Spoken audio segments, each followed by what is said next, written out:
সকালে বাড়ির কিছু কাজকর্ম ছিল, সেগুলো কমপ্লিট করে চলে এসেছিলাম এখানে রান্নার জন্য সাহায্য করতে মাকে।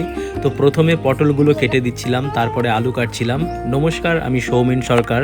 আমাদের একটি নতুন ব্লগে তোমাদের সবাইকে স্বাগত। অনেকেই আমাকে কমেন্ট করছো, দাদা তোমার ব্লগগুলো খুব সুন্দর হচ্ছে। তো তোমাদের সবাইকে ধন্যবাদ ভিডিওগুলো দেখার জন্য। আজকে যেহেতু বারের দিন, তো সেই কারণেই আমাদের বাড়িতে নিরামিষ করা হবে। নিরামিষের মধ্যে থাকছে কিছু কুমড়ো, কিছু মূলো, কিছু পটল এবং কিছু পুঁই শাক। আচ্ছা, নিরামিষ তরকারি তোমাদের কীরকম লাগে কমেন্টের মাধ্যমে জানিও। আমার তো খুব ভালো লাগে, মাছ মাংসর থেকেও নিরামিষ খুব ভালো লাগে। তো এখানে দেখো সমস্ত সবজি কেটে নেওয়ার পরে পুঁই শাকগুলোর পাতা ছাড়িয়ে ডাঁটিগুলো আমি কেটে নিচ্ছিলাম, তারপরে পাতাগুলো আস্তে আস্তে কেটে নেওয়া হবে। আর এই সমস্ত কাজ করতে আমার খুবই ভালো লাগে। আচ্ছা, রান্না করতে কার কার ভালো লাগে আমাকে অবশ্যই কমেন্টের মাধ্যমে জানিও। তো সমস্ত সবজি কেটে নেওয়ার পরে আমি ভালো করে ধুয়ে নিচ্ছিলাম যাতে কোনো নোংরা না থাকে।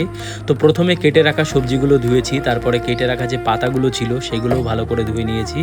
তারপরে কড়াইয়ের মধ্যে পরিমাণ মতন তেল দিয়ে কেটে রাখা যে সবজিগুলো ছিল সেগুলো মা একে একে দিয়ে দিয়েছে। তারপর পরিমাণ মতন লবণ এবং হলুদ দিয়ে স্বাদের জন্য একটু চিনি এবং একটু ঘি দিয়ে ভালো করে নাড়াচাড়া করছিল।